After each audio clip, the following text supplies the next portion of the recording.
Hey, what up, guys? It's Ark here. We're going to be doing a little review of some matches that I just played over the weekend.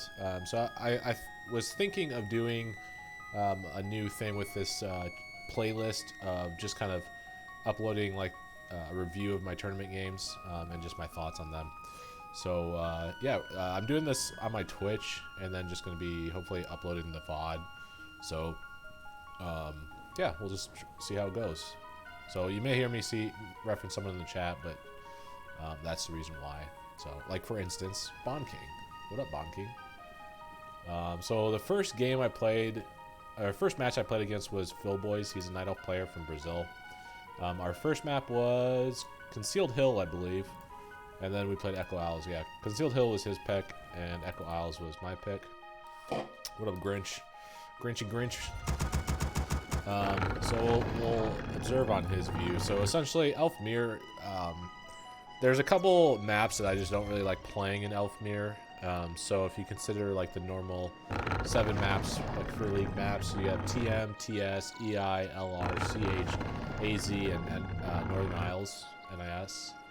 And so TM is kind of a weird map. I'm not really a hunt player, so TM's just not really a great map because it's very spawn dependent. For me, I believe. Train a Stand, I kind of like that map actually in Elfmere. Is probably the only matchup I don't mind it in. Concealed Hill is okay. It's not my favorite map.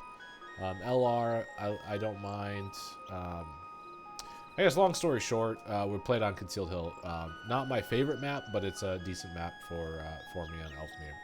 Are you aware Potom vs DH wins 54% of the time on W3C? I was not aware, but I don't really think that. I mean, I guess it depends on where your statistics are from. I guess if they're on Europe, they're probably a little bit more representative. But on NA, because there's such a lower player base, I don't know. Don't really take too much for it. I think it is generally a little bit harder to play against Potom. Like the threshold for using the strategy is probably not as high, but I actually don't mind too much playing against Potom. So in this game, actually, Philbois does go Potom. And in Potom Mirror, so when you play Demon Hunter versus Potom, did I play Deuce already? I am not playing Deuce. I'm playing Duck, and Duck was not able to play today, so we're going to play sometime during the week. So when you play against Potom, like there's really like 3 or 4 things that you have to keep in mind. Like the first thing you want to keep in mind is like what is your opponent going to be doing? So like with Potom, they can do I probably should have had this written out or something. Like a very common opening is 2 AOW hunts into some type of AP push, whether it's like at the 40 food mark, like middle of nighttime, like right around here on the clock with just hunts. Or they can go up to 50 food, get scrolls, and push with glaives.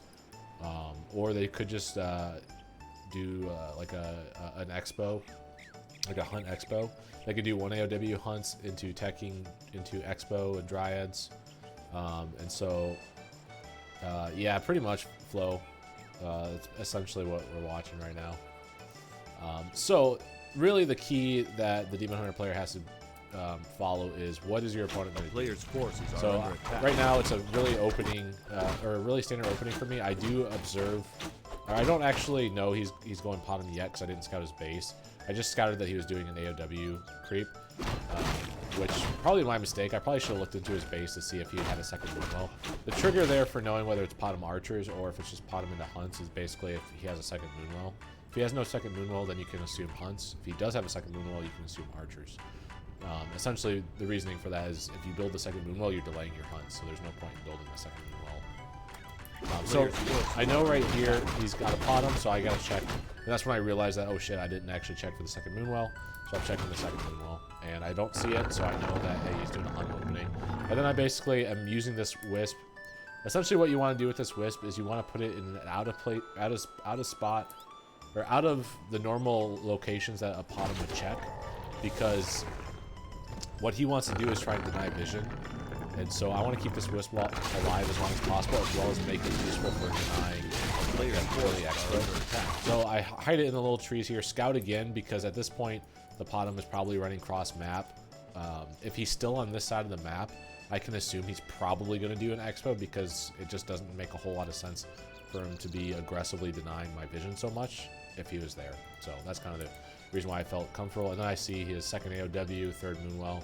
So at this point, I know it's not going to be like a super fast expansion because he's building that third Moonwell.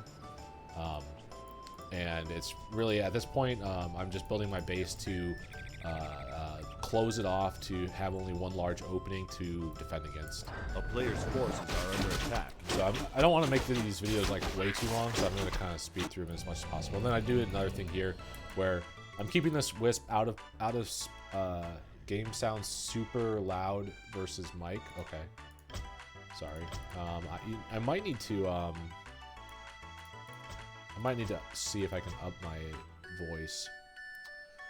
So essentially I'm doing the same thing where I'm trying to keep this wisp alive as long as possible and giving me scouting information. So at this point I've seen enough of his base to know that he's going to be doing some type of heavy tier 1. But I don't necessarily know for sure what kind of push he's going to do. So it could still be a 40 food AP push, and it could still be a tier 2 build with an expo. It's just that it's going to come later than the like 1 AOW. He's doing a little bit non-standard creep route, so it's really, I don't think this is really the best thing that he could have been doing. And so I think this was a pretty big mistake from him. But I do run into him, and I just keep my Demon Hunter on him. The one item that you really want to see, it's music that's too loud, not in game. I don't necessarily even need music. I'm pretty good at tuning it out, so if you guys don't like the music, just let me know. I'll just turn it off. But I lowered it some more. So you really don't want to overspend on items. It's very important when you play against Potom. So a lot of people will buy like a Boots of Speed. But with Boots, you might be able to beat like lower skilled players that play Potom by just focusing as Potom because they don't necessarily know how to keep their Potom alive. But when you start playing against better players, Boots of Speed is really just a gold, like a sunk cost. And you really don't get value out of it because it's just not really providing you as much, where you could have been using that for 2 archers, furthering your tech and whatnot. The one item that is pretty important though is Staff of TP. Essentially, like with this out of place wisp, if I continue using it to scout with, he's either going to have to deny the vision with a hunt, which is either reducing his impact on my base, like he doesn't threaten me as much, or it slows his creeping down a little bit. But it also lets me get out of surrounds. It basically just provides me the opportunity to cancel his expansions or just really kind of be a little bit risky with my Demon Hunter position because I can just staff out when needed. So it wasn't ready to buy in the shop yet, so I was just kind of doing some harassment, waiting for it to be ready. It's ready. And at this point, I know he's not on this side of the map. I'm just checking this position to make sure there's no AOW. I knew there wasn't one over here, and I'm just kind of trying to probe where he's at. At this point, when he's not creeping there, I know he's kind of running towards my base. So I'm doing one last scout of his base just to kind of see what he's doing. And a big tell that I see right away is that this Moonwell's building. So right now, because of that Moonwell, I know I have high confidence that he's not doing like the 40 food AP. So like if he was doing a 40 food AP push, I might be concerned that by him running to his base, he might have brought Wisp with him and is getting ready to just plop him down. But by seeing that, I know that, hey, I have some time. I'm going to cancel this, try and do a little bit of harassment here because it's very unlikely for him to spend the resources on this 4th Moonwell when he needs to spend resources on building APs. So I'm just going to do some harassment. He actually decides to run back. This is the first time I watched these games, by the way. And he's trying to build this again, but I'm just being annoying and he's wasting a lot of time. So he's going to be essentially doing some type of 50 food play, which means that time is really, really important for him. And by him running all the way back, he's not creeping. He's just taking a long time to do a lot of stuff. So I'm going to pick up Tinker. Tinker's pretty standard versus any type of Potom play. Yeah, so I'm gonna just try and creep him up and continue being annoying with my Demon Hunter. I don't know for sure that he's not going to go for an Expo because he's just playing this very weird. So I'm not entirely confident that I can rely on the fact that he would be playing like a typical opening. So I want to keep my scouting up and keep an idea of what he's doing while I'm creeping up my Tinker. At the same time, I do get Wand of Illusion, so I can be a little bit greedy here with my creeping, but I do realize he's still on my side of the map, and so I'm just playing very defensive. And one thing I really like doing versus the tier 2 AP pushes is if you know that he's going to do some type of AP push, or if you have a high confidence in that, you basically, well, this is what I do. I'll basically go up to 50 food with Archer Dryads just on one lore and place another second AOW, sometimes even a third AOW, and you upgrade Nature's Blessing. Essentially, AOWs with Nature's Blessing make it so that it's very easy to defend against glaives or just any type of aggression and whatnot. Please go into how to play Tinker pocket placements. So when you play Tinker against hunts, really the biggest thing is really just providing like that meat shield. The damage is nice, but it's really not the most important thing. The most important thing is really just the fact that the goblin rocket things are existing, and they really kind of make the hunt control really awkward, because it's basically a barrier that you really don't want to attack. Like, it doesn't benefit you to kill them, but they're still dealing damage and they're still making it difficult for your hunts to get into the back line. So you don't want to place you want to place the factory far enough back that the army has to get out of position if they want to focus it, as well as that's basically where you want to place it. So you don't want to place it up front or an easy to reach spot. Like for instance, right now, if I was to place a pocket factory, where I would probably place it is like somewhere here or somewhere like right here. And so this is a very awkward push for him, because he's pushing into a base from a little bit of a choke. His Potem's not even there, so he's not even ready for this push at all. So it's like I'm just like in a very good position right now. Do you place the pocket factory away and rally? Yes, absolutely. Exactly what you just said, Bonky. So I think I placed one at some point here soon. A player's forces hey, what up, are Tro? under attack. So as you can see, I'm just kind of annoying, just trying to delay him as much as I can, and it's okay. Like, what he's doing is really bad for him, Is under siege. because he's basically just waiting for his glaives that he's building. Like, he's not building any APs, he's not doing anything, he's not creeping, so he's really falling like further and further behind the longer this goes. And I don't know what my food count is here, but I'm only at 40 food, but I'll probably be teching here soon. So yeah, let's unpause. A player's And I forces uproot are under attack. and yeah. So I do move my Demon Hunter at an awkward timing, because I saw these wisps running, but then I realized that what I was doing was kind of stupid. I should have chased the glaive. So that was kind of a mistake on my part. But yeah, so you see the pocket factory. I could have placed it further up, because obviously he's not going to be running here, but essentially I want these clockwork goblins to be there. Yeah, I'm going to watch all of them, Reptilian. I want these clockwork I'm just going to call them goblins. I want these goblins to just basically exist on the front line. So you want the pocket factory very safe and just rallying and yeah, so this push is coming so late. I really had like super high confidence that it was going to be an easy defense, and it basically is. He does get a roar scroll and a scroll of protection, but I get some wisp detonates, and there goes both that, and you kind of really see the value of these Nature's Blessing AOWs. They tanked a ton of damage, and I'm just doing like a shit ton of damage on these hunts. They're falling pretty quickly. I did lose one AOW, a little bit of a mistake there, but not much I could have done. There's no trees over here. I probably could have eaten this tree. But all these archers, and I lost quite a bit of dryads and stuff, but I have all these archers still alive, and glaives are pretty poor versus archers. So basically I just have glaives and APs, and I have quite a bit of archers left, and I'm pretty much okay at this point. And just decent control, I guess, to make sure the dryads stay alive, and then I should be fine. This fight is like heavily in my favor, so that kind of just shows the strength of like keeping on what your opponent's doing and being prepared enough for it. So that's pretty much it for this game. Double AOW was so painful that double AOE.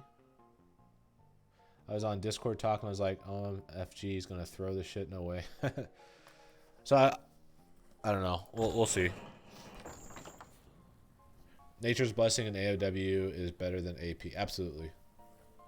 That's the big key for defending against AP pushes. You got to know what he's going to do, because if you know what your opponent's going to do when they play Potom, like that's the most important thing, because you base your build solely off of that. So it's really kind of like your best judgment. What up, Lotto? Good try earlier today. So on Echo Isles, he opened up the green camp on this map, which I think is a much weaker opening than doing the Merc camp in Elfmere. I think 100% of the time I can't think of a reason why the Merc camp's not better. So I think if you're a Night Elf player, you gotta learn how to do the Merc camp. That should be your number one priority, because it's just so important on this map. Baby was screaming. Oh, that sucks, dude. But I mean, it happens.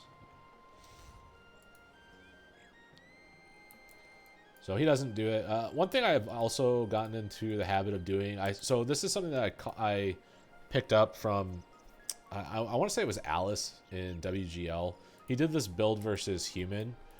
Basically, it's instead of filling up your Moonwell, I'll actually restart it. Instead of filling up your Moonwell, or not your Moonwell, your gold mine. So this wisp here goes to gold, and then this wisp right here. What I'm going to do is I'm going to send it down to here. The timing works out pretty well versus elf, and versus human you need to go slightly faster, I think. So there's two things. If you kind of mess up your early, if you don't build your early wisps or your first wisps fast enough, you are just slightly slower on the timing of this. So you'd actually have to take out the fourth wisp here just a little bit before this wisp finishes to get the timing right. But if you're fast enough and you don't have any issues at the start of the game, the timing works out perfectly for this fifth wisp that would have filled up your gold mine. You just send it to one of the trees here, and right as you get like right here, that's when the wisp and the peasant would roll in. And you basically, instead of sending it to tree, you just block the creeps here and your AOW is safe. So that's a quick your building a quick tip. I do this opening pretty much every time I do the Merc camp, because I feel like if I lose that AOW, it's way worse. He does send a pretty early scout straight to my Merc camp, but if you creep this camp correctly, he can't get there fast enough for him to deny anything. Are under attack. And he does this weird little wisp pull too. I don't think it was intentional, but yeah. So I actually creeped this a little bit poorly, but even though I still creeped it a little bit poorly, the fastest he can get here, I'm still going to be done with this wisp. So not a big deal. So from here, it's really hard for him to win, in my opinion. I think the person who doesn't do this camp is just always behind, and it's up to them to really kind of make up for that. And I think it's just a lot more of a burden to play some I still don't respond the best, I think. I creep level 3 and then I always try to go aggressive, but I think that's a mistake. So this game I actually do change, but I think we jacked me or something. Like right here, I think this was a mistake. I think I should have just been finishing this creep camp and just going straight to the merchant. And then yeah, so we're both going into bears. Kind of the key is you want to know exactly what your opponent's going to be doing. So because he didn't do the Merc camp, I already feel like there's a chance that he might be doing something weird or non-standard, like an archer push or something. So I use a Wand of Illusion to kind of scout out, confirm the Hunter's Hall. And once I see the Hunter's Hall, I know I don't really have to be worried about some type of archer push. And because I get my Naga here, I think I saw his... Maybe I didn't, actually. I think at this point I actually thought he hadn't built a Naga yet, that I still had a little bit of a jump on him, but obviously I was a bit mistaken. So I just creeped the rest of this camp. I thought there would have been more. Oh, okay, I guess there is. I guess he killed one of the ogres already. But I already killed the shop, so there's nothing he can do down here. And this is the only other camp that we'd share. And so I'm just going to back off. Actually, this was a little bit of a mistake. For some reason, I thought I had a shop, and so that's why I was backing off. I was going to buy the staff. What if he went Potom this game? If he went Potom this game, it doesn't really change anything from Concealed Hill. It's pretty much the same protocol, that you put a Wisp in a position that you want to use to kind of scout out later in the game that is relatively safe. So he has to go out of his way to track it down if he really wants to go after it. And you just keep an eye on expos with that wisp and try and figure out how many moonwells he's got and what he's capable of based off of his moonwells.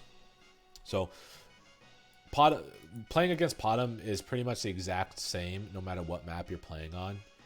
It's just it's different I guess levels of difficulty to open that up. Like for instance, like in this case there's only one shop for it's very unlikely, but like if he bought the staff or something, then you kind of have to adjust for that. He's probably not going to buy the staff, but so this was actually a pretty decent engagement for him. It was kind of a little poorly taken for me, I think. I don't know about his decision to creep this, to be honest, but I think what I should have done is instead of sending my AOW straight here, I should have sent my AOW here, prepped this camp, and then gone and gotten aggressive. Because right now I have this camp ready to creep the turtles, but it's not really doing anything. First 40 food push. Oh, okay, I'm sorry. So versus Potom, I would not be doing this. I wouldn't be moving my AOW. So like the whole early game changes a little bit. So you open up your Merc camp, which is really strong versus Potom, but you just plop the AOW down right here and you keep building archers. You basically play it exactly the same, just that the fact that you have the Merc camp open. You might decide to build a second AOW earlier in your base because there's no AOW in your base. But all this movement with the AOW, I wouldn't normally do. I might do it if he goes one AOW tech. Actually, yeah, if he goes one AOW tech and I know about it fast enough, I'd probably not continue building archers. I'd just rely on the fact that I have the Merc camp. So that's how it would change. So the early game itself would be very similar to my concealed kill game where I just kept building archers. And so the reason why I think I probably should have moved this AOW up here to help with creeping this camp, because this is actually a very awkward creep camp to creep, because of the fact that like it's the level 3 is poisoned and it's just not an easy creep camp to take. A lot of little units, and he does take quite a bit of the camp, gets a circlet out of it. And this AOW is just not really being useful. So I think that's why, instead of moving it down to here, getting it ready for turtles, that's going to happen in like 5 minutes, I could have crept this and still gotten ready for turtles in the same span of time. And he wouldn't have been able to freely steal this from me because my AOW would have been there to defend against his Demon Hunter. So I think that was a little bit of a mistake. Ultimately, he does do a pretty good exchange here, though. He kills my priest and an archer. A player's forces are under yeah, attack. an archer. But ultimately, I have my bears out. He's got his bears out too, and it turns into a bear war. So it looks like resources. So I ended up building an extra wisp on tier 1. That was, I believe, a mistake. I'm not entirely sure what I was thinking at the time. But somehow my wood economy is just like all jacked up. Like I have so much freaking wood. 1, 2, 3, 4, 5, 6, 7. I mean, I have the right amount of wisps. I think it's really just that I built one wisp at tier 1 that I probably shouldn't have. But he's like really sorely behind on wisps. So 1, 2, 3, 3. That's all he has. 1, 2, 3, 4, 5. Okay, he has 5. So that means he teched with one less wisp actually. So he only teched with 8 wisps, and that was he just rebuilt one of them. So he's like he's actually two wisps behind where he probably should be. And that's going to show. So he's going to catch up on creeping, but I've already prepped my turtles, and so I have a creep advantage. I think a little bit of where I went wrong, like I said, was really this whole engagement with this AOW. I think I could have gotten more creep camps, but either way, I have a creep advantage. I'm level 4, and so he does have a little bit of an army advantage. He's got a little bit more archers, but as long as I keep my bears alive, all this damage I'm doing is pretty decent for me. Actually, I think I killed 2 bears in the end. He does kill 1. Oh, actually, no, he doesn't get it. Oh, nice. He didn't kill any bears. I believe I killed 2 bears, but to be honest, I wasn't really sure. At this point, I was feeling really confident. I was ahead on bears, and my upgrades. I really struggled actually. I kept misclicking on his. Well, not misclicking. I just didn't click. So he had 0-1 bears, and I have 0-1 or 1-0 bears, about to be 1-1. So we're actually pretty even on upgrades. But I felt really confident getting into a bear mirror with him. That I didn't really feel like I felt like getting into a bear mirror was going to be very beneficial for me because I felt like I could out micro him. Oh yes, 100% roar upgrade is very beneficial. And actually, so another key thing here is I haven't broken upkeep. I'm getting ready for, I'm about to get my 7th? 1, 2, 3, 4, 5, 6. Sixth Moonwell. I'm still getting upgrades. I haven't broken right now. At this point, I'm on 50 food, so he's probably on 50 food as well. And I'm just doing a little bit of an aggressive play. He's got a lot of resources, actually. How much do I have? Why does he have so much more? Oh, you know what? Okay. Yeah, so he's down on one upgrade. He must have sold something. What the fuck? He must have sold whatever item he got here. It must have been like a wand of mana stealing or something that he didn't want to use it. I don't know. He seems like really far ahead on gold.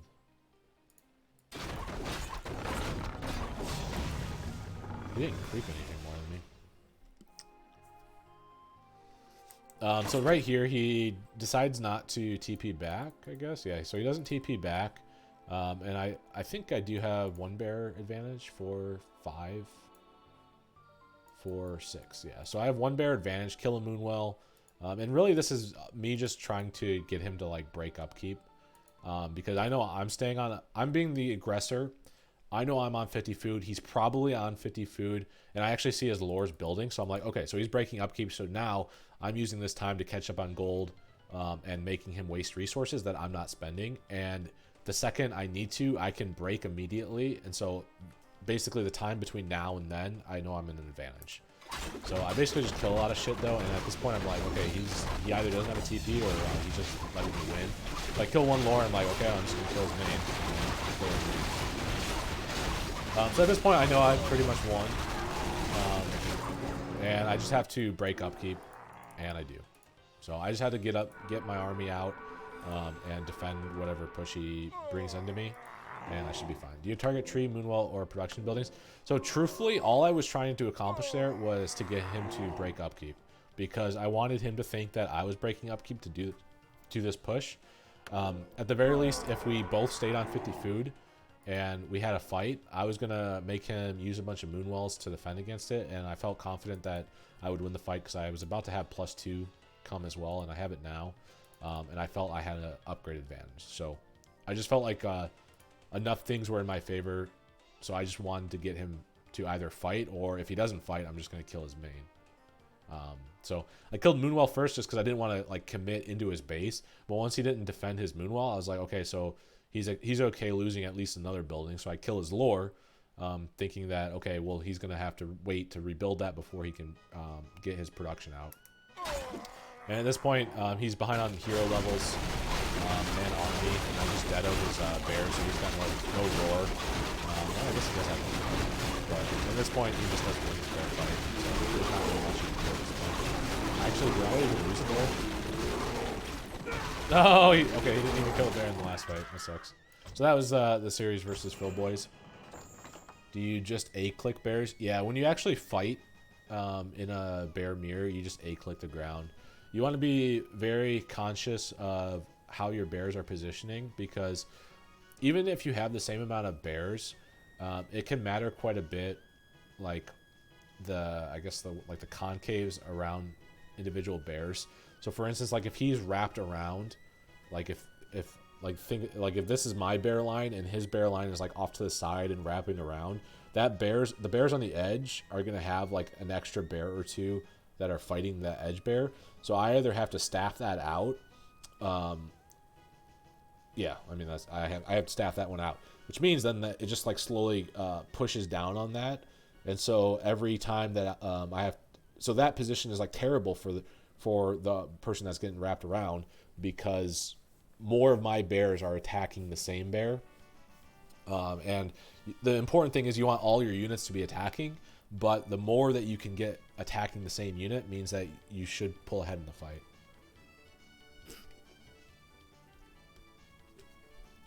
I didn't play Warcraft for patch 1.3. Okay, so that was the Philbois series. I think I'm gonna upload these in like Philbois and then HTRT. So the next series after that, I played against HTRT. Oh,